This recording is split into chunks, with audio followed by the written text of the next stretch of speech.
Hello all and welcome to the Movie Bears podcast. I'm Brad Harris and each week I'm joined by husky, hairy, huggable homos who love film to dish some movie news and review, of course, a film, either current, classic, somewhere in between, I don't know, but we've got a fun discussion coming up this week for you. We're going to be reviewing Teenage Mutant Ninja Turtles Out of the Shadows, the newest Ninja Turtle film in the rebooted franchise, but we've also got some movie news to discuss. But before we do any of that, let me introduce you to my fantastical co-host. Jim Pugliafico is here with us at his own computer this time. Welcome, Jim. That's right. Thank you, Brad, and welcome to the podcast, everyone. And I want to thank Brad again for helping me fix my computer this weekend. He is the man. If you've got a computer problem, he's the guy to know. Oh, You're making me blush. Yeah, problem I never would have figured out. Who knew that pulling out? Yeah, go for it. So now instead of having to buy a new computer quickly, I might get another, who knows, few months out of this old beast. Maybe so, perhaps. Well, I'm glad we could figure something out in the interim there. And speaking of new computers, Will Lindis is here with us as well with his new computer. Welcome, Will. Hey, cowabunga dudes! Glad to be with you for tonight's episode. What? Yeah, cowabunga.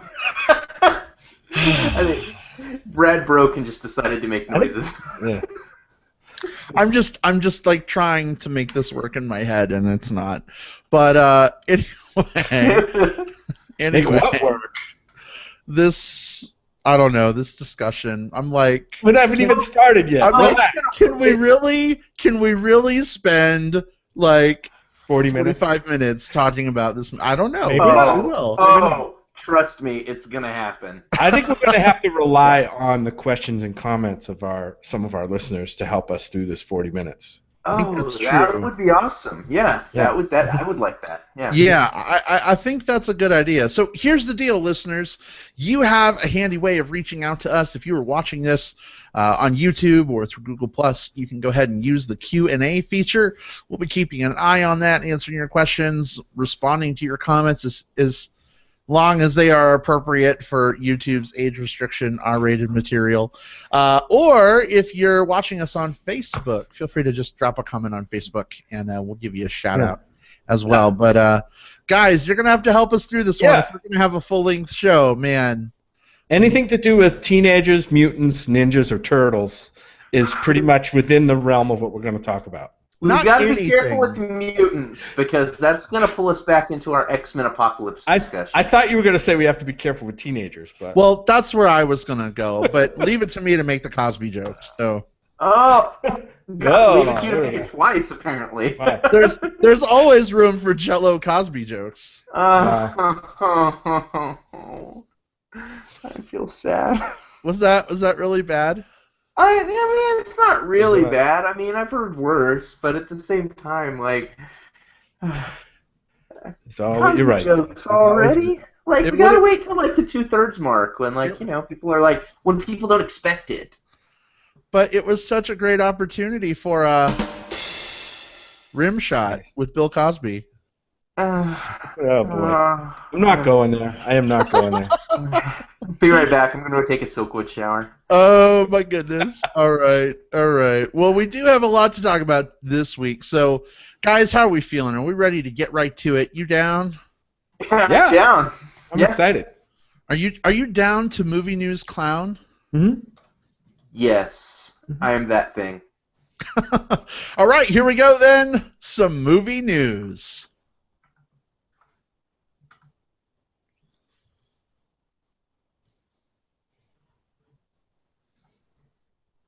I think I'm still adjusting my camera from last week when I had it like on the other side of my monitor so you can see us both. You look great, babe. You look great. Oh, I do? Mm-hmm. Well, thank you. I appreciate it. I'll adjust mine all episode 2. Let's see what that does. Hello. Now I'm purple.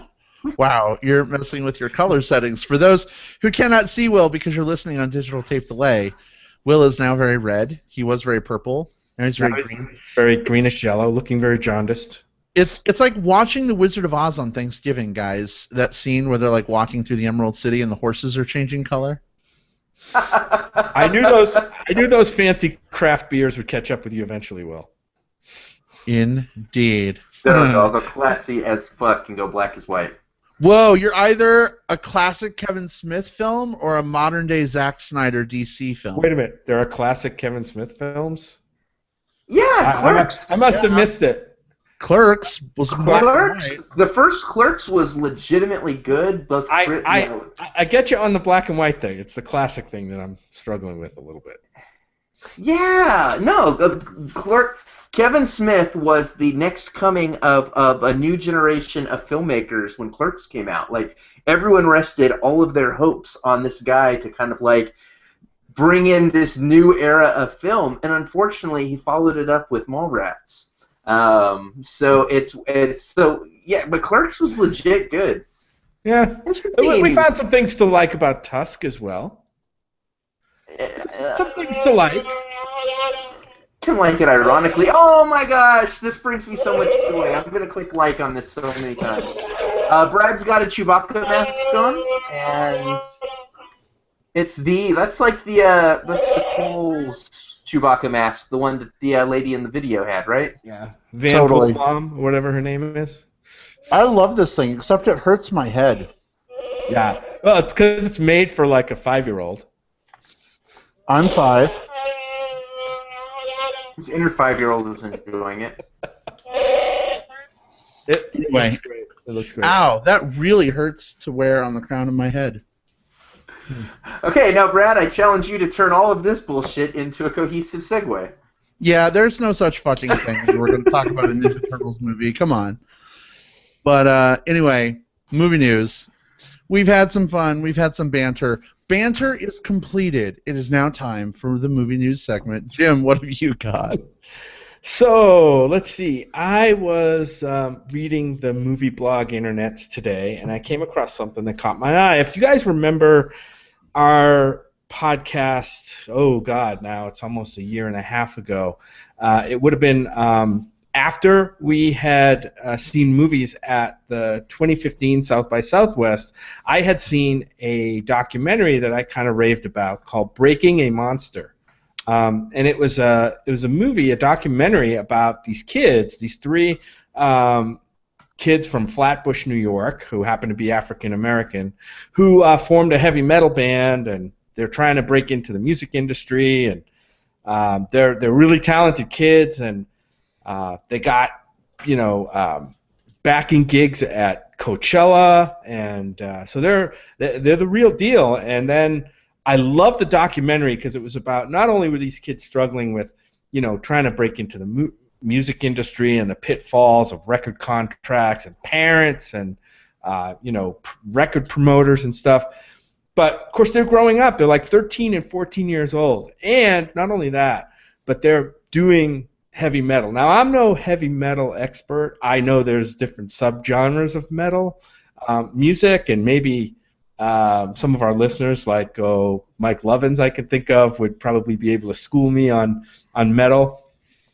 But I saw the news today that this movie is finally getting a release date near the end of June in limited theaters. I expect it to break out in New York and then L.A. and then maybe it'll get a rollout and eventually hit VOD. I wouldn't look for this one in your local megaplex. But I love this movie. Not only that, but the band finally has a record coming out, and I think that's maybe associated with the release of the movie. I don't know if they timed it that way, but they have a record coming out called Chaos in June. So, and I listened to a couple of the tracks, and I like it. And again, I'm not a metalhead, but I like some of their songs. So the band is called Unlocking the Truth. That's the name of the band. And it's just 3-piece band, guitar, bass, drums. The kids are all extremely talented. The movie is called Breaking a Monster, and the record that's coming out is called Chaos. So, yeah, by the end of this month, you should be able to go check out some of the YouTube videos for this band, Unlocking the Truth. They've got a couple of videos out for some of the songs that are going to be on the record, and I think they're good. But then again, I don't know. There's, I was looking through comments on the videos and people saying, "Oh, these guys can't play," but I don't know if it's just when kid bands come on the scene, they're a little rough around the edges, sure, but then there's also a little bit of backlash because these kids are breaking into traditionally non-black, I would say. There are black metal bands. There's Living Colour that I thought was great, that I love to listen to. These guys are a little harder edge than Living Colour. But they're trying to make their mark, and good on them. I love the movie. Check it out when it comes out, and take a look at the YouTube videos. I'd ask Mike, our friend out there in Listenerland, to listen to their to take a look, check out their videos, and let me know what he thinks. As from a musician standpoint, Mike being a musician that we know well. But I don't know if Will. I know Brad, you weren't there that year. Will, yes, I was. Did you see it with me? I sure did. Wow. I don't remember. Oh, that was 2014. You weren't there. Wow. I'm sorry. Yeah. Wow. Anyway, I didn't think you were there for some reason. But this was 2013 when this came out. That was the same year you guys lined up to see Evil Dead. I remember you guys telling me all about it. That was 15. No, it was 2015. No, it was. Yeah, this one played at South by in 2015. Oh, yeah, I didn't see it. We must have split up that year. I remember you went to see some other artsy thing, Will, and I went to the bathroom, and I came out of the bathroom and bumped into one of the kids. They were all standing around outside the bathroom talking, and I was like, "Oh, you're that band from the movie I just saw. Hi," and I walked away. Yeah. He said it's just like that. Hi. I totally. Hi. They're like, "You're fucking weird. Get away from me." I'm like, I like the cut of your gem, kids. Anyway, we're gonna check this one out. I can't wait to see it again when it's available on VOD. So yeah, I'm hoping some of our musician friends check it out and let me know what they think. Indeed. It looks cool. Paul Alderete might be able to weigh in on that too. Oh, nice. Yeah. We've got a few metal fans that listen. Paul's a metalhead. He's a metalhead, right? Yeah. Totally McGodely, he sure is. Very cool. Good stuff. Awesome, Jim. I'm glad to see that movie finally making the light of day because it was an awesome documentary. And I'm not much of a metal fan either, but damn if I didn't enjoy their performances. That's my gotta walk away now. So good stuff. Let's see. For me this week, I think it kind of counts because I want to ask a question that's going to make it count. So some news came out today. Of course, Supergirl has moved to the CW, a television show. Fits in with the DC shows that are there as well, The Flash, Arrow, Legends of Tomorrow. But it was announced today that Superman is finally going to be on that show for a couple of episodes to start the season. And for those who did not watch season 1, potential spoilers. Will, are you watching it at all? Do you care? Nope. Spoil away. I don't care. All right. So they've shown Superman a couple of times. At one point, when her pod comes to Earth, they show him. You can't see his face. You just the sun is behind his head as he reaches to lift her out of the pod. And then another time, he comes to the city and they're like, "Woo, yeah, Superman's coming to help out." And right away he's mind controlled and you never see him up close. He flies into the city and then zooms straight down and becomes a Pied Piper mouse controlled person, and they're like, "Oh, Superman's off the table. This sucks." Well, in any event, this time around they're actually going to cast an actor to play him. Don't know who that's going to be yet. I guess he's going to play a pretty major role in the first couple episodes. But here's the tie-in. I promise it's relevant. So I'm kind of wondering about DC's approach to these properties at this point on TV because they had said for the longest time that now that they have Henry Cavill as Superman and now that they have Affleck as Batman, Superman and Batman were off the table for the TV shows. Gotham is barely skirting with this whole property because it's, Bruce Wayne is a little kid, it's about Jim Gordon. So, I mean, how do you guys feel about having a TV version of Superman running concurrent with a movie version? Does it matter? Do you care? What do you I think? mean, at this point, it's Superman and Batman, right? Like, at this point, if they put Superman in another show, it's not like we're gonna have like, oh, who's the Superman guy? It's hard for me to figure this guy out. He's so iconic. I mean, we've seen him in how many different television series now between Smallville and Lois and Clark. So the fact that he is also appearing in the movies doesn't impact me in terms of him being on the television, especially considering between the CW verse and the Snyderverse, which I don't think it's fair to call it that anymore with some of the new structural things they've had lately. But there's a Flash now in both worlds, So they've got Ezra Miller and Grant Gustin. So I think that right there, the fact that we now have Flash in both worlds, opens the door. They can, for me, go ahead and put Superman in both, put Batman in both, put Wonder Woman in both. Put all of them in the CW verse and stop making the movies. I don't care, Yeah.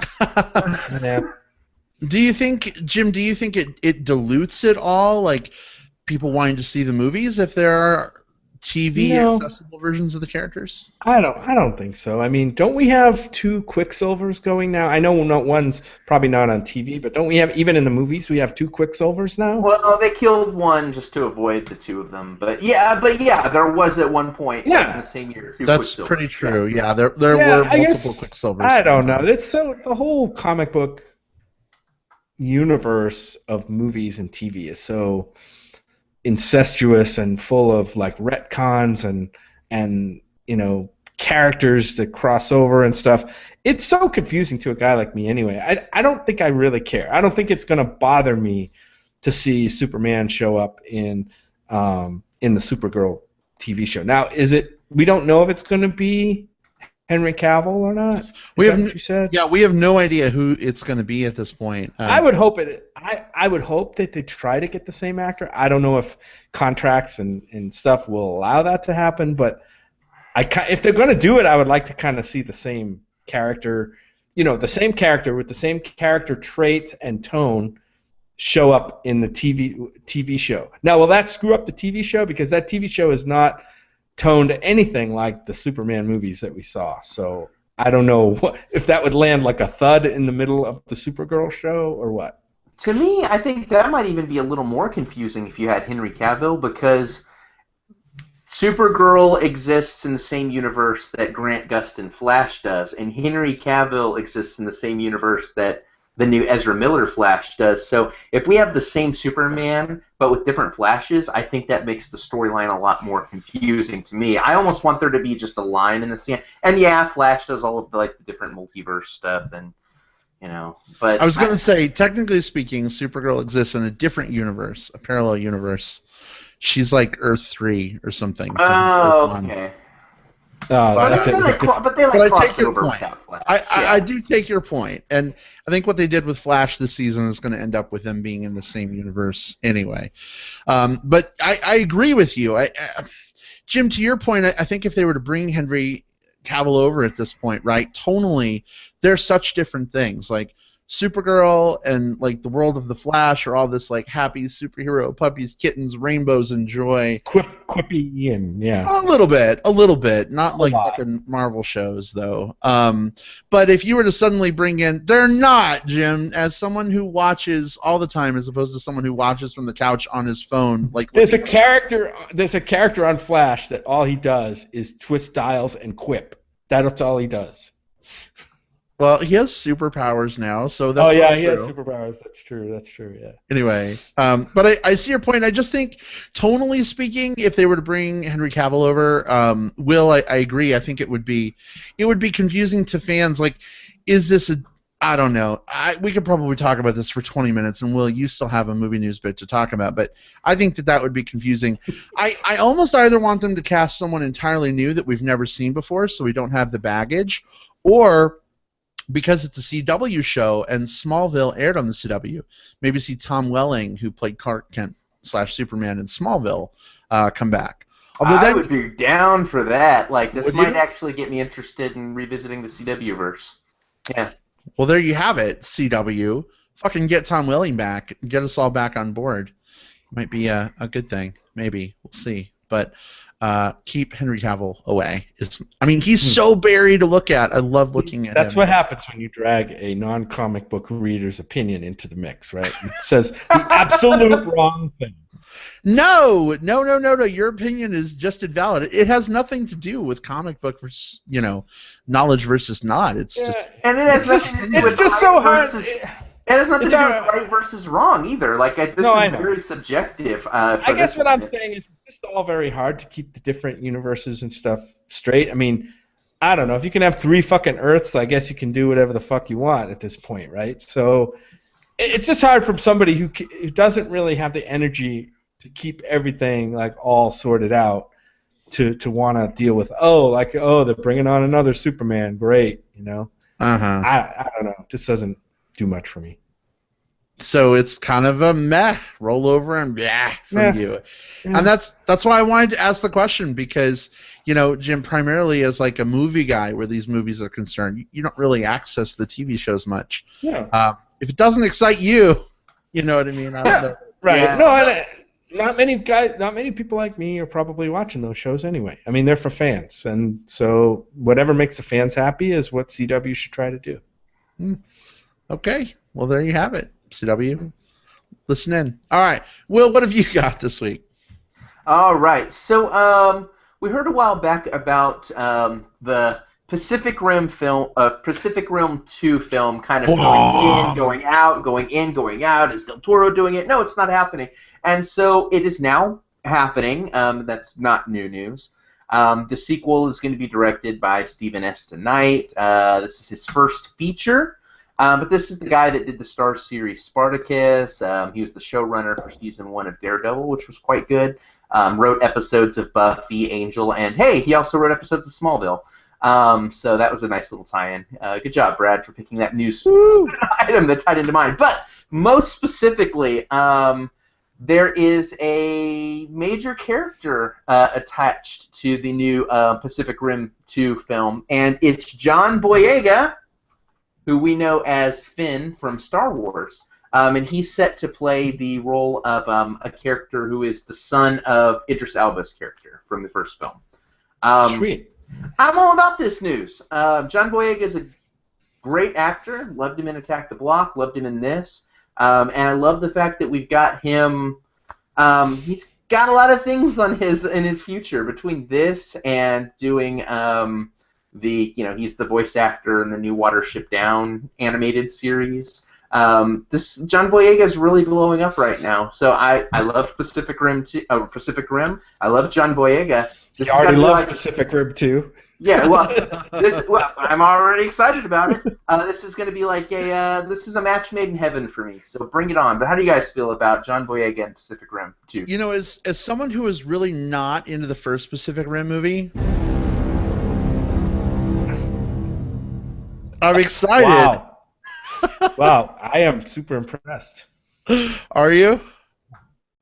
I'm very excited that John Boyega is joining the cast of Pacific Rim 2. Anyway, I'm going to stop doing that now. But in all seriousness, I am actually excited. I really like John Boyega quite a bit. Wasn't a huge fan of Pacific Rim, but maybe now that it's been, 4 years, 5 years before this movie's coming out, we've got a new lead actor attached. He's the lead actor, right? I think so. Like, all I saw is that he's going to be a lead role, so I don't know. Okay. I don't know if that means, like, he is the lead, but he's a lead role. Yeah, give me 10 minutes. I'll give you the synopsis of the new movie. Go. No. I wasn't a huge fan. I loved the idea of Pacific Rim, the first movie. I didn't quite like the execution of the first movie, as we know. I didn't meet my expectation, I guess. I don't think it was a bad movie. It just didn't meet my expectation. I am excited to see if they can maybe capture my attention better in the second movie. I would definitely be excited for it. I've been a Boyega fan since I first saw Attack the Block. I'm like, this kid's got something going on. Loved him in the new Star Wars movie, and looking forward to him, doing more stuff. And this role sounds perfect up his alley, I think, to take over for Idris Elba. maybe make more of a name for himself. I just hope they pull it off with the movie. I'm excited. I'm definitely on the Boyega train, even though I need to be put back on the Pacific Rim train. That sounds dirty. Does it? Nah. A Pacific Rim train? Oh, Don't okay. even- Wow. Some things come to mind that I'm not even going to describe. Great. I just need to know with my new computer if like they'll cover just me dumping the whole damn thing in bleach. Like that's what I need now. I think a lot of our bear friends probably, their minds probably went right there too. I'm sure it did. Oh, goodness. So when does Pacific Rim 2 come out, Will? It looks like we're talking like 2017-ish. I don't have a specific date. I think it's still kind of in super early mode, so it looks like they're aiming for 2017, but I don't have a specific date. Well, did you say GDT was going to be directing that one? Or No, is it, it's a different dude, Stephen Estonite, the showrunner from the first season of Daredevil. Oh, that's right. You did mention that. Sorry. Yeah. Cool. Awesome. Maybe. We'll see. You know what's interesting? Awesome. Yeah. You know what's interesting is, like, I remember there was a time where I was like, oh my gosh, Star Wars is coming out in 2015. That's 3 whole years away. That's going to take forever. And now it's like 2016, and you're talking about 2017. I'm like, oh, that's right around the corner. Yeah, well, we've got, I keep seeing dates that are saying, I mean, but it's also hard to tell with, like, I'm seeing 2017 dates, but I'm also seeing a lot of, like, we're not, we're still in production, so I would be surprised, honestly, if it's that soon. Well, we'll see. I'm sure it will be here sooner than we know. But, guys, we have a movie to discuss. How are we feeling about it? Let's do it. Yeah. Are you ready? Yeah, let's do it. Yeah. Jim, are you ready? Cowabunga, dudes. All right. So we're going to go ahead and switch tracks then. Thus ends the movie news segment if you're following along with our handy-dandy time index so dotingly put together by the wonderfully laborious, awesome Jim Poliafico every week when he edits the show and devotes a whole night to making the magic for you iTunes and Stitcher people. So, Will, would you please join me in giving some round of applause to Jim for all of his efforts in putting our audio show together? I know that struggle. The struggle is real. It's not a struggle. I love doing it. I look forward to doing it, actually. It's kind of a, it's a way to create something, so it makes me feel good. That's true. It soothes what side of the brain is the creative side? I forget, whatever. It soothes that side of my brain, because I don't get to create much in my job, so. That's true. Doing it for the show, and it's something I like, love, is a reward. It's a labor of love. So thank you for your applause. But you're welcome. I also want to celebrate something else, Will. Oh yeah? What have we got to celebrate? Jim has a birthday coming up on Thursday. Nice. Yeah. Well, happy 29th birthday, Jim. Thank you. Happy 29. Here's your birthday cake. It's the only one you're going to get, Jim. Mm-hmm. So thank you. We'd sing for you, but we'll do that off air. Yeah, we'll sing for you with our shirts off later. All right. Or something. We'll make it interesting. Yeah. That's the post-credit stinger. Is that what this is? It totally is. Absolutely. Anyway, all right. I've been trying to stall, but it's time for this discussion. No, we gotta do it. Pull off the Band-Aid. Hey, this actually, who knows? Yeah, maybe we're gonna enjoy this film. Let's dive right in. Let's get into it. Here we go. Our discussion of Teenage Mutant Ninja Turtles: Out of the Shadows.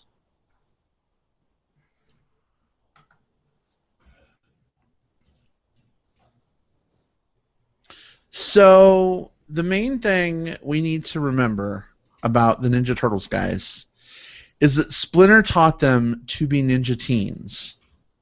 He's a radical rat. Leonardo leads, Donatello does machines.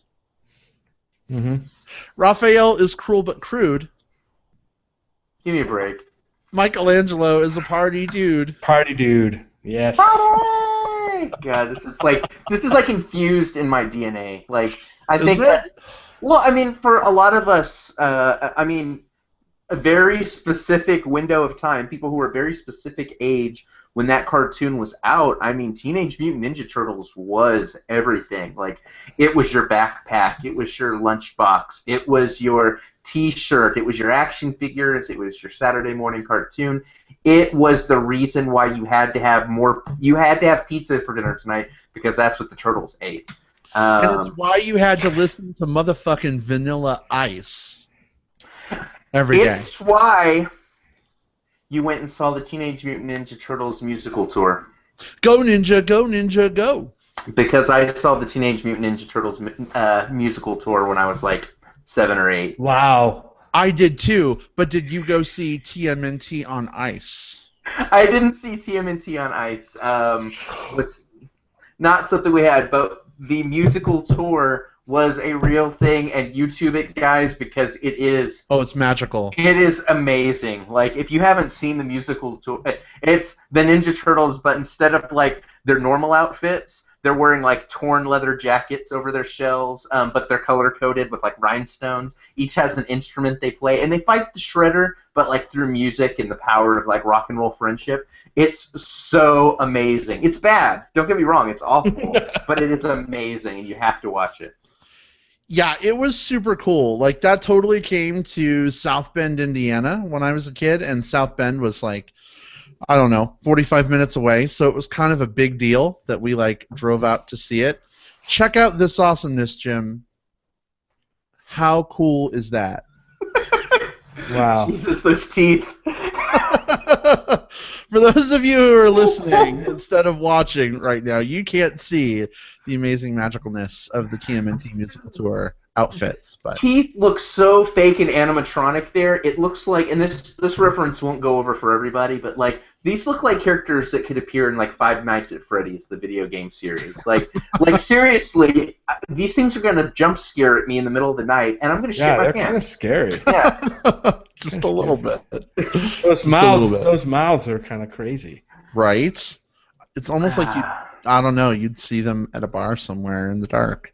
But anyway, Will, why don't you give us our kickoff here, and just to remind listeners, why don't you tell them about our non-spoiler versus spoiler setup here? Absolutely. So this is the second of the live-action slash CGI Teenage Mutant Ninja Turtles reboot films, the first of which came out in 2014. These films star the four characters that we all know and love: Michelangelo, Donatello, Leonardo, and Raphael. In this film, they unite with a couple of their human friends to take down the evil Shredder, their villain from the first movie, along with a mad scientist who's joined their ranks, a couple of superpowered henchmen, and an otherworldly foe who threatens to, he threatens all of Earth. So, the first movie, going into the very first movie, I think we all had this, like, it was one of the movies the internet shit on way before we had a chance to actually see it. You know, one of those ones where, I mean, Michael Bay's name was attached to it, Megan Fox's April O'Neil. Originally, they were going to be aliens. You know, like, there was a lot of bad press to it. And when we actually saw the first movie, it wasn't good. Don't get me wrong, it was not a good movie. But there were a couple of scenes that I ended up enjoying well enough to where it was a bad movie, but with enough okay parts that, like, you know, I didn't hate my time at the theater.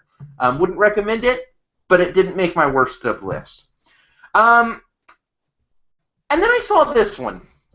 And I've got to say, I did not care for Teenage Mutant Ninja Turtles Out of the Shadows one bit.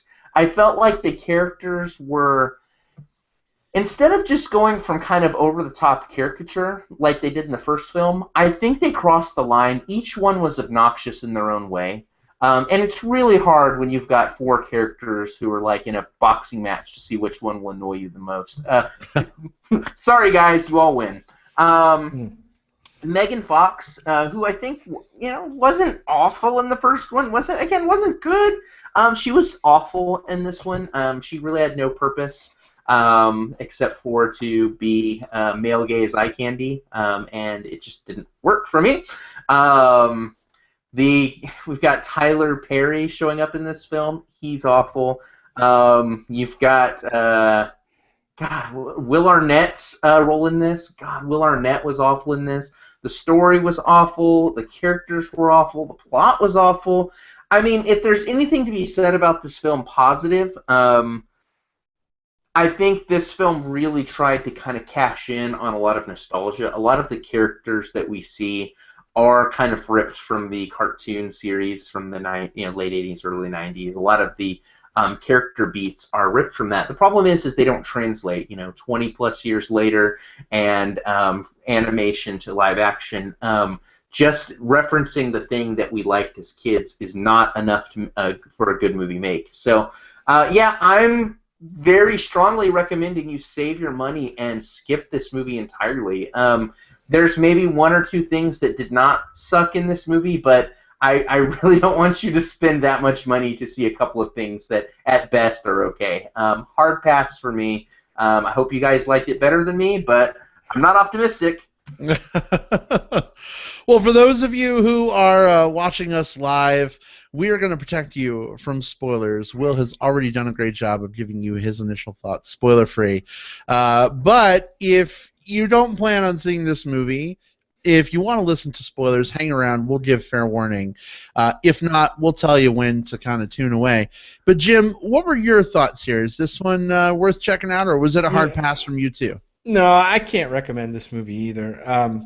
While we did enjoy some things about the first movie, I thought the first movie was fun enough. I mean, for decent, fun, light entertainment, I thought it was okay. It wasn't terrible. It didn't suck as bad as this one did. This one was really bad. Again, Will, there were some things in this movie that I kind of liked, actually, in this movie, but definitely not enough to save it, not enough to recommend it.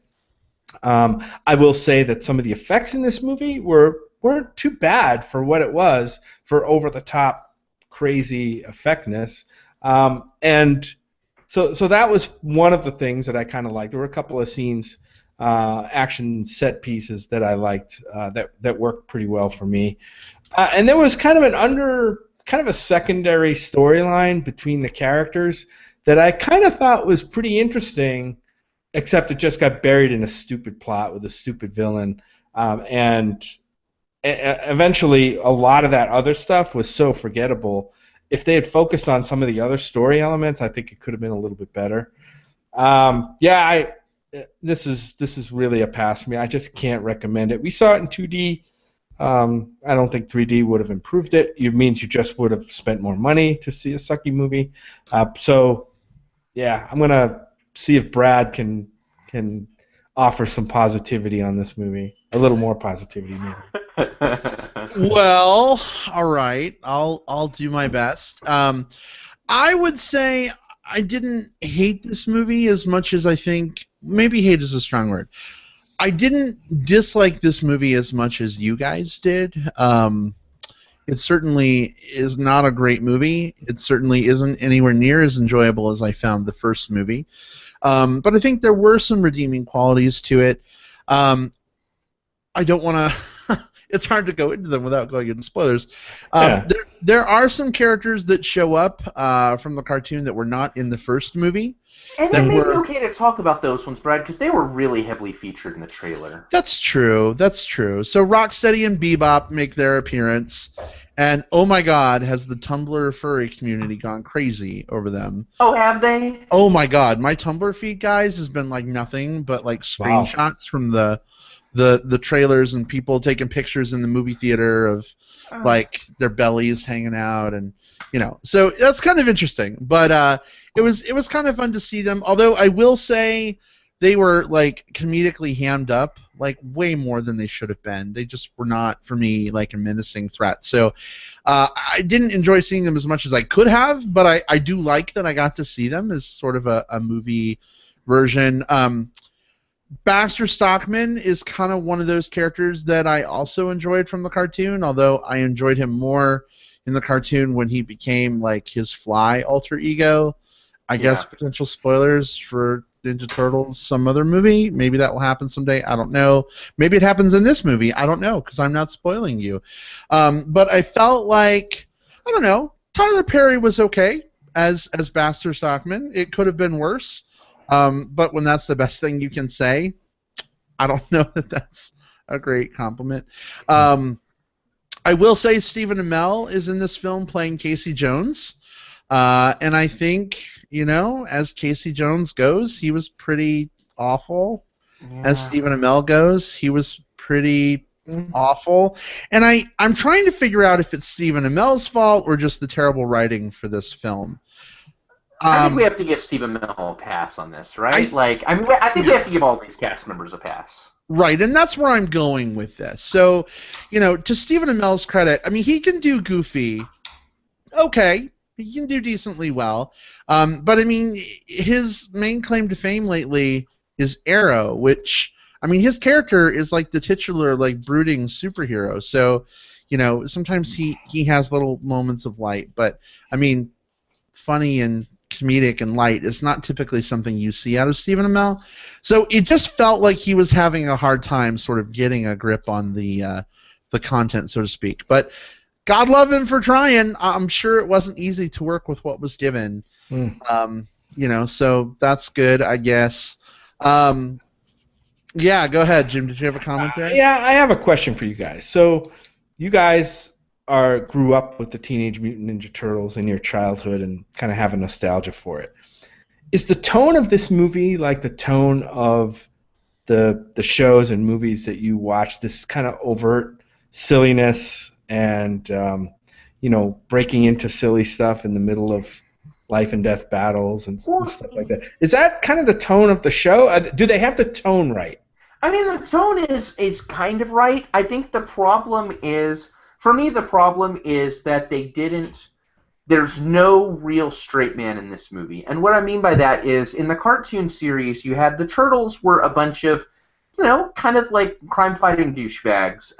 You know, they're teenagers. You know, they let's eat some pizza, dude. You know, like, and they did all of that. But you had April O'Neil, who really had her crap together. She was a really, like, you know, she was a very, like, you know, solidly put together character. And then when Casey Jones shows up, he's much more kind of like brooding, rough around the edges, kind of like almost like a Steve Amell type Arrow character. Right. Yet he was not in this movie. Baxter Stockman, he's certainly more of like he certainly feels like he's much more diabolical. You know, so you've got all of these characters. And what it feels like they did here was all of the human characters. It feels like they brought them to the same baseline, which is a little bit wacky. And that doesn't work when these are the characters that these turtles have to bounce off of. In fact, I think there's only one real straight character in this movie. I'll say the actress's name. I guess we can talk about her role later on. The Laura Linney character. Yeah. I thought she was the only one that I kind of enjoyed in this movie, and she didn't really have much to do, but she at least felt like the only real human being in this world that these CGI characters populate. Well, and you talk about the tone, Jim, and definitely the Turtles have their silliness, to Will's point. One of the things that I love so much about the cartoon, though, is they do have these grounding presences. Not just April O'Neil, who kind of learns to corral the Turtles and get them where they need to be and keep them focused, but also Master Splinter. He is their teacher. He is their sensei, their mentor, and he tries to curtail their silliness and teach them and ground them, and the life of being a ninja and the importance of staying in the shadows and operating from a place of secret ninja vanish. And one of the things that I unfortunately did not like about this movie, even more so than the first one, is Splinter is really played as a comedic character. Yeah. You know what I mean? Mm-hmm. Like, there's a little bit of that, like, Turtles, you must stay in the shadows. But, I mean, like, they show him doing funny stuff, and I don't know. I mean, there was a little touch of that in some of the original movies, but not like this. So I think they took the silly parts of it and they just sort of extrapolated that to be everything. On everything, right? Right. Yeah, so you gotta have levels. Balance. Right. Exactly. So I don't know. I mean, even in the first one, like Splinter was like, there was a lot of pathos to him too. Like, you know, he had some funny moments, but he had like, you know, like a kind of a monumental scene where everyone was like, "Oh no, what's happening to Splinter?" You know, like, right. There was a little more gravitas to the character, which, you know, as much as these movies will get. Even going back to the first live action movie from '92, was it? I don't remember. You know, that Splinter was much more of like a curmudgeon, and he was like, let's stop having fun and let's practice, so that when he did finally deliver like a kind of line about, okay, I made it funny. Right, I made it funny. It was fun because it was the curmudgeon that was trying to interact with these kids. That's a character moment, and I don't feel like we got these here. I think they got the caricatures right, like. Michelangelo is supposed to be kind of like, you know, the goofy surfer dude, always likes pizza, brah. But, oh my god, I wanted to slap the shit out of this character all movie long. Like, whenever Michelangelo opened his mouth, it was worse than the last one. At least some of the other characters, you know, they were there to, like, deliver exposition, but they really used Michelangelo as, like, I don't know, like, they tried to lean on him as a crutch, and it did not work. Yeah. Well, guys, I think we're talking around a few things. It's getting increasingly difficult to do that. Are we ready to make that jump to spoilers? Are we good? Yeah. Yep, definitely some things we should talk about in spoilers. Totally agree. All right, so spoilers for Teenage Mutant Ninja Turtles Out of the Shadows are officially fair game. I'm going to a little more slowly reiterate that point to give you some time in your car right now to reach out. Maybe look at the time on your watch, then go ahead and hit the pause button on your radio or your phone so you can come back to us later. But if you keep listening... one person listening right now that's just like, oh no, I don't want to listen to spoilers for Ninja Turtles. Right, so to you, one person, hope you've had enough of a chance to hit pause because here we fucking go. Hey, Will, so one thing I wanted to start with real quick. What did you think of the manhole shooting turtle van? It was fine. I don't know. Like, so here's my problem. Actually, here's my problem with the turtle van. So you think about like in the cartoon, it was kind of a weird thing. I mean, they had the turtle van, they had a turtle blimp, they had like all of these like turtle like things. But I feel like as soon as the arms whipped out and had like the giant like robotic nunchucks. I was like, oh, this is more ridiculous than any of those things from there. So I thought the nunchuck arms were beyond the point of what I could kind of like feasibly accept. Again, they tried to ratchet up the silliness, and it just kind of fell flat. I thought the whole garbage truck chase scene and all that stuff, I thought that was pretty good. I you know, for this kind of movie, I thought, you know, I bought into the effects, I bought into the chase. I mean, we've seen these chases before. You know, everything from The Dark Knight to whatever, right? Where the cops are you know, escorting this bad guy in this vehicle, and God forbid he escapes, and lo and behold he does. But yeah, so it wasn't really anything that you know, subverted my expectation there. But I kind of thought the effects were better done than I thought this movie deserved, I guess. This scene and another scene later on that was high special effects, and that was the airplane scene. I thought was done very well. These aren't the effects you need. Yeah, the effects you deserve. So, to the movie's credit, I thought they smoothed those over pretty good, and they looked okay. But you're right. I think when the arms came out, like I was like rolling my eyes.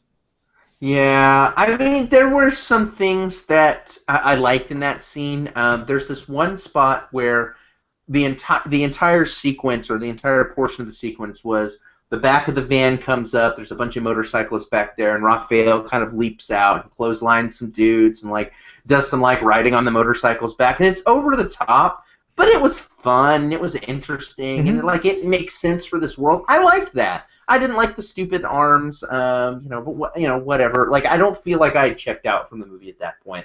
That was not like my hard nope moment in the film. Yeah, I thought the explosions and stuff were pretty well done. The guys on the motorcycles and everything, but. And like the first movie had that one scene, if you remember, and this is kind of also spoilers for the first movie. There was a scene of the downhill chase. You remember that? The downhill snow chase. That was kind of the centerpiece action set piece of the movie. This one had the airplane scene, which, well, you could argue this one, the garbage truck scene or the airplane scene, but I thought the airplane scene was really, really well done, I mean, that's what I expect from this movie, and I got that. It's just that the rest of the story was kind of dumb. Yeah, it's interesting, Will, just to circle back real quick to the Turtle Van to hear you say that, because for me, that was one of my favorite parts about the cartoon. I mean, that van had like laser guns, it could shoot manhole covers, it had like arms that could come out and like repair parts of the van as Donatello was driving it. So for me, it was kind of neat to see that van realized, yeah, the big arms, the nunchucks maybe weren't great, but I was like, oh man, this is cool to like finally see this like on film, cool special effects. Maybe they took it a little too far, I don't know. But I think it's endemic of a lot of what we got throughout the whole film. You take something really cool, and they try and just go too far. They try and lean on it too much, right? Think about Krang, for instance. I fucking love Krang. He's one of my favorite characters from the original series. Yes, he's a silly, bubblegum-looking brain squashed inside of a robot, right? And he definitely hams it up in the cartoon. But here, like, even more so. Like, he's completely not any kind of dangerous threat whatsoever. The cool thing about Krang, at least for me, was, yeah, he's kind of a silly brain, but, like, he's got this, like, big-ass body that the turtles just cannot trounce. You know what I mean? He, like, wipes the floor with them every time. And in the movie, it's like, oh, yeah, Donatello, go play with the computer. We got this. It's all good. Like, for 5 minutes. It didn't even feel like there was any realness to that combat to me at all. Well, I think a big portion of that for me is that I think with any big villain, and that's what Krang was in this, was our big villain, you've got to understand why they're doing the thing they're doing, and you have to feel like they're a credible threat to the world, to the heroes, whatever it is that they're supposed to threaten. And I feel like it didn't really fit either of those criteria. We get this, like, his first appearance in this movie is he literally plucks another character out of thin air and says, I'm going to take over the Earth, and here's how you're going to help me. Like, that is his entire motivation, is plucking another character out of midair and saying, I'm going to take over the Earth. And what's funny for me is there is a moment where I think they could have made him way more menacing. There's a moment towards the end of this movie where he makes his inevitable betrayal of Shredder, and he, like, Han Solo carbonite freezes him and pulls him into this thing, like this place where he's going to basically store him. And as he's doing that, there's this quick moment where you see that there's all of these other, like, badass-looking guys frozen there. Krang's probably done this to a bunch of other planets before, and these are the people that he's inevitably turned on. That was the only moment where I felt like, oh, this guy's a credible threat. I don't know how they could have leveraged that better, but there was something there that they could have used to make me terrified of this character, but they didn't. Well, and that could have been a cool way to introduce, like, some other villains as well. I mean, yeah, we got to see the creation of Bebop and Rocksteady, right? But, I mean, they could have updated things. Krang could have pulled him out of his dungeon from somewhere, or I swear to God, I saw Slash, like the evil Ninja Turtle, right next to Shredder's cubicle. Oh, really? I'm pretty sure that's him. How cool would it have been if he, like, pulled that guy out and they, like, fucking, like, went to town or something? I don't know. That could have been cool. Maybe it would have been a little distracting from the main villain fight or whatever, but... Next movie, maybe? Maybe, as the parts of the Technodrome flew back into the other dimension, some of those trapped people in ice fell through the pieces and landed on Earth. And now the Ninja Turtles are going to have to play cleanup, but all of the de-thawed villains are going to band together and destroy the Turtles. Or this is the end of the Ninja Turtles movies, and we don't have to see anymore. I mean, maybe. It's hard because I get that nostalgia as a thing is important for a lot of us. Whatever, like that's part of what drives a lot of these movies, and I think you can get away with a little bit just kind of resting on your laurels and kind of leaning into kind of what we liked from our youth. But I feel like this movie tried to update a few things. The things it updated, I feel like it didn't do so purposefully. It felt like someone that was in the script writing office just saying, "Hey, I like that thing. Let's do more. And so you get this. I mean, there were parts of this movie that just felt kind of loud and obnoxious, which is a criticism we hear levied towards like Michael Bay movies quite a bit. I know he's not a director; he's just a producer here, but I think the shoe kind of fits. A lot of times there were long sequences where a lot of the Ninja Turtles like reactions to things was just going, "Whoa, hey," just like doing that sort of stuff, and that's not compelling for me. Hearing someone just make excited noises doesn't excite me. Well, I think we've really reached a point of diminishing returns with these films already. I mean, we're only on the second one, but the first one came out to an opening weekend box office of like almost $66 million. Opening weekend box office for the second is $35 million. So, I mean, geez, if they did another one of these, if it follows the pattern, it's going to be like $14 million opening weekend. Yeah. And there's something to be said for, like, I think there's a lot of people say, and we heard this with, like, Batman vs. Superman. We hear this with a lot of these, like, tentpole movies, like, oh, well, they'll just keep making these indefinitely because they'll always make money. And the thing is like, probably you can probably say that about the first exciting thing of a particular series of a franchise or whatever. But if it doesn't capture enough attention, if it doesn't like get people excited, you are going to see those diminishing returns. And that first Ninja Turtles movie, we all came out of it. I remember our review. We all came out of it going, "Yeah, it's a bad movie, but I didn't hate it." And we were probably three of the most favorable people towards it. Like, right. I don't like it, but I can't say that I want it to, die in a fire, was the glowing review. Yeah, definitely diminishing returns. I don't foresee them. If they make another one, maybe they will. I can't see it doing well.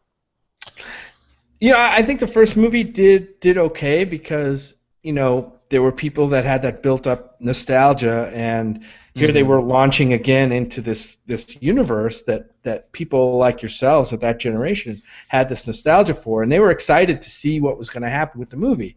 Many people were disappointed with that movie. Some people were lukewarm on that movie, but not enough, I think, to bring every one of them. Once they figured out that this is not that great, I don't think there's enough there to really keep the momentum of this franchise going. We'll see what happens if they announce another movie, but man, I don't know. I don't know what they're going to do. Maybe we'll get the Mondo Gecko spinoff.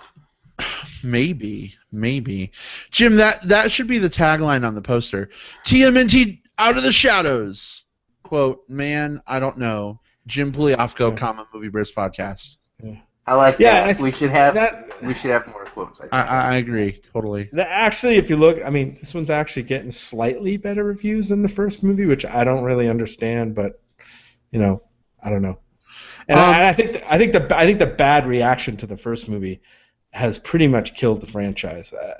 I don't know how you're going to ever get a third movie going. Yeah. I don't know. I mean, if you can take a titular, that's like my word of the episode for some reason, titular character like the Shredder, and make him a complete non-entity in this fucking movie, and he's like one of the favorite villain. I mean, like Krang and Shredder like palling around and doing horrible, nasty things to New York. That's what the Turtles is all about, man. And like, if you can just bench Shredder and make that dynamic between them like completely non-interesting, it doesn't give your main heroes much to do, and I think it all sort of collapses under the weight of itself as a result. And I think part of it too is like a place where I feel like they really lost the thread of what makes these characters works, and or what could have made them work better for this movie is we end up with this kind of like blockbuster, spectacular technodrome forming in New York. It almost felt like, if you think about like Man of Steel, like, you know, we're forming our giant doomsday device and the city's about to be destroyed. Here we're building our giant doomsday device and the building's about to be destroyed. I feel like we've seen the giant doomsday device being built in the air quite a few times in these movies. Plus, in the last movie, the final fight took place on a rooftop. Right. The last fight takes place not on a rooftop, but like on a It looked like a suspended rooftop. in the air thing. Yeah. Right. So it feels like, you know, this final fight was just kind of like, oh, you've just replaced the Shredder with the spinning baby man. Yeah, I even asked Brad coming out of the movie. I'm like, does every one of these movies have to end with a fight on a rooftop? You know, kind of like the Daredevil series. Does every show have to have a hallway fight scene? Old Boy and the Raid. You know. But, Right. But yeah, the other thing I want to mention before we quit, because I know we're running out of time, but there was one element, you know, secondary story element that I kind of dug, and I wish they had done more with it, and that was centered around the ooze and what it would do to the turtle. And I kind of like that, and I like the conflict that it set up between the turtles and like, hey, we could be human, you know, because there's that longing to kind of fit in, you know, with these, you know, as teenagers. That's what teenagers always they want to fit in, right? And so these guys have to kind of remain in the shadows because they're mutant Ninja Turtles, but this ooze maybe has the power to make them human and have them fit in, and so they can come out. I kind of like that edge. I just wish they had done more with it. I think it might have been interesting. Yeah, I can see that. I think the danger of that, though, is like, oh, hey, we have these Ninja Turtles that cost a lot to like make on screen. Let's have them all get oozed up for half the movies and become human ninjas. And that I'm not saying do that. I'm just saying, you know, totally not interesting. Just you know kinda where the missed opportunity is, though? Like, the voice actor who plays Michelangelo is this dude named Noel Fisher. And if you look him up, he kind of looks like what a human Michelangelo would look like. Maybe not so much the other voice actors as much, but you could have had a sequence, even if it was just a couple of moments, where he was like, maybe he puts enough of this ooze on and he goes and he checks out, like, he's got enough so he can look human for an hour and, like, you know, just kind of fit in for an hour, and we get a chance to see the character, you know, like there could be some emotional pull there as he kind of realizes he's turning back and he's got to make the decision. Instead, this storyline here just kind of like drops out of nowhere. I feel like they're building up towards like, what are they gonna do? How are they gonna resolve this? Right. Oh, they're And all then friends nothing. again. And then Like nothing. it really resolved very quickly, very abruptly, and it felt like any of the emotional weight that was coming up there, they were just like, yeah, we don't really want to deal with this, so let's just pretend that didn't happen so they can go fight the brain guy. So, you know, Jim, back to your point real quick. I'm actually putting some more thought into this now. I dismissed it out of hand at first, and that was the wrong thing to do. I'm sorry. No, that's fine. Now that I think about it more, so Raphael is the one to like make this decision, right? He and Mikey like don't want the ooze anymore, right? But it's really just sort of this like out of nowhere, like, oh hey Leonardo, here, give me the potion, crash it on wall. What if, like, because Raphael is the brooding one, he's the one that, like, typically is kind of a loner turtle. What if he was the one to, like, take the potion and become human for a little while? And, like, he goes out and he tries to, like, I don't know, he sees someone getting mugged and he tries to help and he gets his ass kicked and, I don't know, maybe almost killed or something. And he realizes that, like, his strength is in being different, being who he is. And, you know. There's a lot they could do with that. There's a lot they could do with that. Now, whether that fits in the, you know, in the realm of Teenage Mutant Ninja Turtles, I don't know. Maybe that's something different. The voice actor who does Raphael's voice acting would also work very well. He is a square-jawed, beautiful Adonis human being. Like, this is just a gorgeous person. Yeah, I mean, totally. Pick one of these characters and have them, like, experience like what it's like to be a human or something. If that's going to be the storyline you tease or that you fuck around with a little bit, just go for it. Let's see what happens with it. Yeah. For me, the only character I actually enjoyed in this, I liked the voice actor who did. Even though the characters were super silly, I liked Gary Anthony Williams doing the voice acting for Bebop. I didn't like Seamus doing Rocksteady, and I thought the CGI for Rocksteady, like whenever he talked, his lips looked really weird, and it was off-putting for me. But I liked Gary Anthony Williams doing the voice acting on Bebop. It was kind of fun. So, Will, for you, was the mouth thing better or worse than Jungle Book? Because I know you had a problem there. I mean, this was worse than Jungle Book. Oh, something positive about the Jungle Book from Will Lindis. Mark the calendars. Jungle Books wasn't the worst movie of the year. It just wasn't one I liked at all. Yeah, but no. I mean, the lips on Rocksteady just were really weird. Like I don't know if you guys noticed that. Whenever he talked, I mean, the Bebop character felt. Not that either of them felt like more real than the other, but I felt the Rocksteady one. It looked like. He was just animated less well than the Bebop one. Both of those characters were so damn annoying. They just got in the way of storytelling every time they were on the screen. I was not interested in their silly shenanigans at all. They just got in the way. It was like wasted screen time for me. I don't know. Maybe you guys like seeing them for. No, they were overused. Like I think any given one of the scenes that they were in was perfectly fine. We got too many scenes with them, and it got really quick. Like I liked them in the plane fight. You mentioned the plane scene. I really liked Rocksteady and he shoots things and he fucks up and like brings down the plane and they're all like chastising him on the way down. Like. I thought that was cool. I thought that was a really good use of those characters. But then when they showed up again and had to do the fight with like April O'Neil and Casey at the end, like I was not feeling that. Like I felt like we had one or two scenes more of those characters than we needed. Yeah. We needed another scene punctuated with a flatulent ending. That's what we needed. You know what we needed, and I just realized it. This movie would have been much better if it was 22 minutes, 23 minutes with some commercials. Yes, but commercials for the toys. Yes, absolutely. Yeah, maybe a series could work. I don't know, but it's not working in the movies. Oh, goodness. All right. Well, guys, how do we feel about some pluggage? Yeah, let's plug it up. Sure. All right. Cool. So I want to plug a movie that's coming out this weekend. It's probably going to be a shit pile because most sequels are. We're on that kind of a roll right now. I fucking loved The Conjuring, which came out a few years ago. Conjuring 2 comes out this weekend. Everything is bigger, badder, spookier, crazier. We'll see if it's any good or not. But I don't know. I don't know. I really enjoyed the first film. I'm kind of looking forward to this one. I know Warcraft is coming out as well, so I don't know which one you guys want to review. Maybe a double feature. I have no idea. Because ghosts in the U.S. are not scary enough anymore. We're going to Great Britain this time. Right? Definitely. Because they take over little girls with, like, deep-voiced Cockneyed accents, and that's fucking scary! Right. Anyway.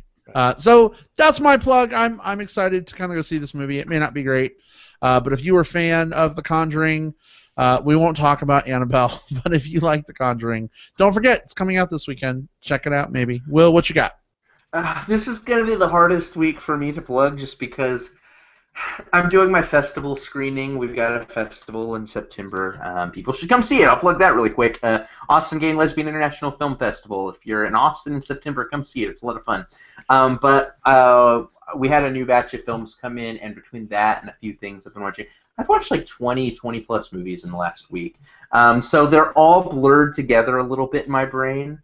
But one that I watched and that I can talk about and would like people to watch, it's this documentary. It's on Netflix right now. You should check it out. It's called Prescription Thugs. So this is the third documentary by Chris Bell.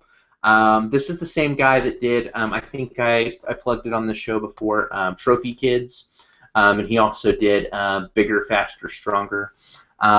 This is a guy who is not necessarily like he's not a great technical documentarian, but he's passionate about his stuff, and that carries. And I think that does help quite a bit.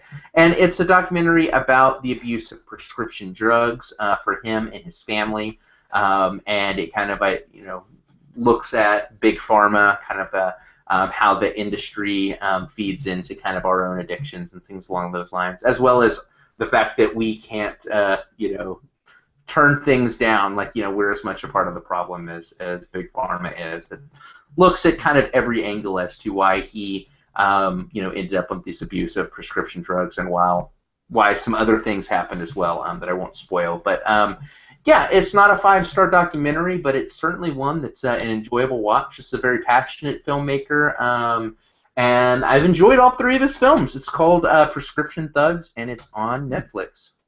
Interesting. All right. Excellent. And Jim, what have you got? Well, I don't have a movie per se. I'm in the middle of watching one of the movies. Will, you may have plugged. Did you plug Mustang? I don't remember if you did. Yes. Oh, I don't know if I plugged it, but I think we've talked about it. Yeah, I'm in the middle of watching that, and that one looks interesting. Maybe I'll save that for next week. But I just want to make a quick plug.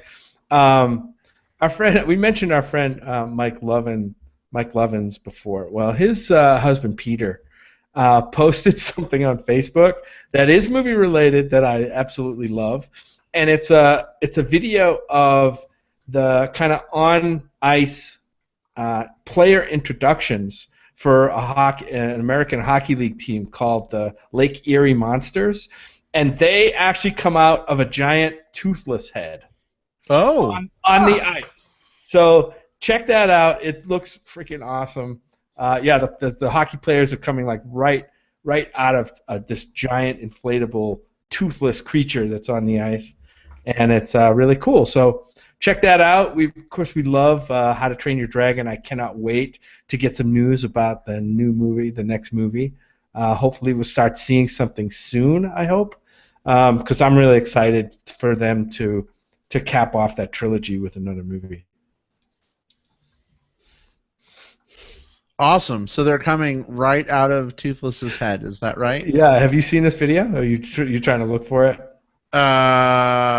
Good question. Look for Peter Lovins. You'll see it. Peter Lovins. I think I found it. All right. Let me screen share this. Feel like I'm at work. I don't know if the video will screen share very well, but the video won't. But I took a screen cap. That's pretty awesome. Yeah. Brad, I don't know. Did you ever play Chrono Trigger? Because that totally looks like Lavos from Chrono Trigger. It does. Oh my god! It totally. Like, I feel like it's 2,499, and I've got some. Totally. That's awesome. All right, good stuff. All right, well, guys, that wraps us for yet another week. I don't know if you realize this, but this was episode 186. Our march to 200. Ooh. Continues forward. So I don't. Just a few months. Few months to go. That's right. So I don't know if the math quite lines up, but is episode 200 going to be like around the same time as our? Is it our 3rd year anniversary or our 4th year anniversary? No, because it would be 4 years, but it's going to be shorter than 4 years. It'll be like September, October when we hit 200, and our anniversary is in December. 4 years. That's true. 4 fucking years. Oh my gosh. Can you guys believe we've been doing that for 4 years? Holy crap. It's crazy. Crazy, it's awesome. I tell you. Awesome. I love it. We'll have to think of some fun things for our anniversary. Yeah.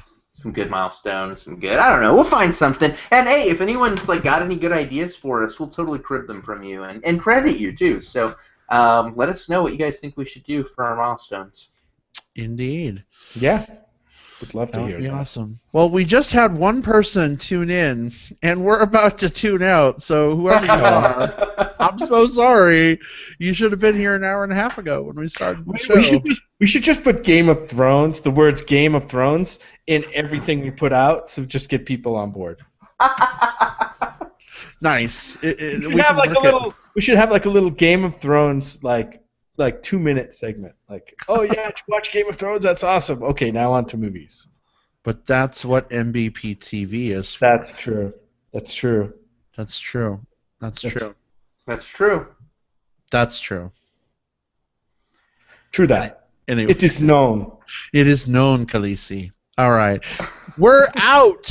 We're punchy right now. I think we're just trying to give this one person who just logged in at least a little bit of enjoyment. But we're sorry. It's time to go. We'll see you later. Don't go see Teenage Mutant Ninja Turtles. Yeah. Out of the shadows. The guy that just tuned in, we didn't like it.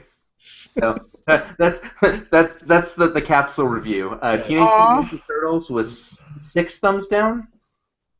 Guys. Yeah.